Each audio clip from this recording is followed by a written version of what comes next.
Semuanya, perkenalkan nama saya Nancy Vanessa dengan NPM 22311021.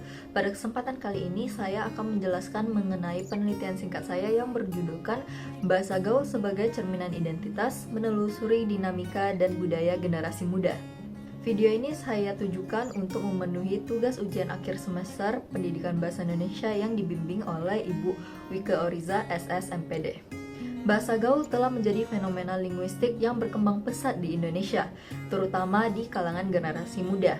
Bahasa ini mencerminkan kreativitas, kebebasan berekspresi, dan juga identitas kelompok dalam sebuah dinamika sosial, budaya, dan juga teknologi masa kini. Awalnya berkembang di lingkungan urban, bahasa gaul kini telah menyebar luas melalui media sosial, menjangkau berbagai lapisan masyarakat dan juga menjadikan sarana untuk membangun komunitas digital serta menentang norma-norma formal yang dianggap kaku. Namun, kemunculan bahasa gaul tidak lepas dari tantangan.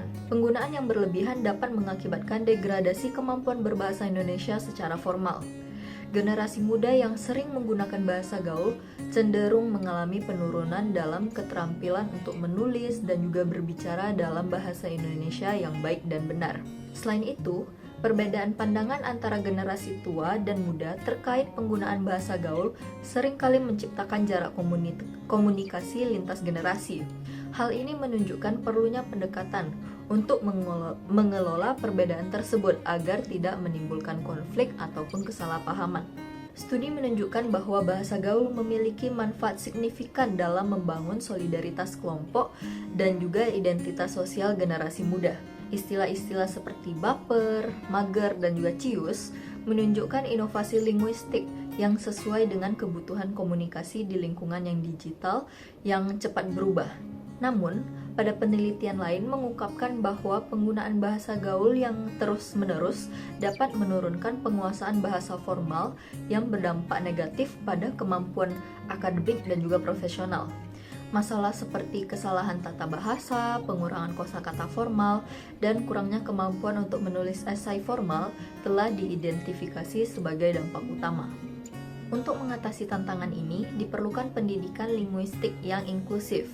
Pendidikan ini harus mengintegrasikan apresiasi terhadap kreativitas bahasa gaul sekaligus menanamkan pentingnya penggunaan bahasa Indonesia formal.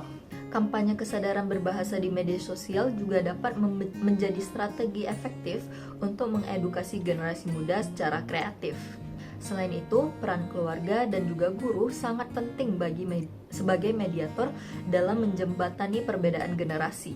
Dengan pendekatan yang seimbang, bahasa gaul dapat digunakan secara bijak tanpa melupakan nilai-nilai kebahasaan formal. Maka, bahasa gaul yang merupakan cerminan identitas generasi muda yang dinamis, kreatif, dan juga adaptif terhadap perubahan zaman. Meskipun memiliki manfaat dalam mempererat solidaritas dan juga mendorong kreativitas, penggunaannya harus dikelola dengan bijak untuk menjaga keseimbangan dan juga pelestarian bahasa Indonesia formal. Melalui kolaborasi antara pendidikan, media, dan juga keluarga, bahasa gaul dapat dipertahankan sebagai bagian dari kekayaan linguistik Indonesia tanpa mengorbankan nilai-nilai bahasa nasional. Hal ini akan memastikan bahasa Indonesia tetap menjadi aset budaya yang berharga bagi generasi mendatang. Sekian penjelasan singkat saya mengenai penelitian akan penggunaan bahasa gaul untuk generasi muda. Saya harap video ini dapat membantu bagi siapapun yang membutuhkan. Maaf apabila ada kesalahan pada kata ataupun kalimat. Saya tutup dengan terima kasih dan sampai jumpa.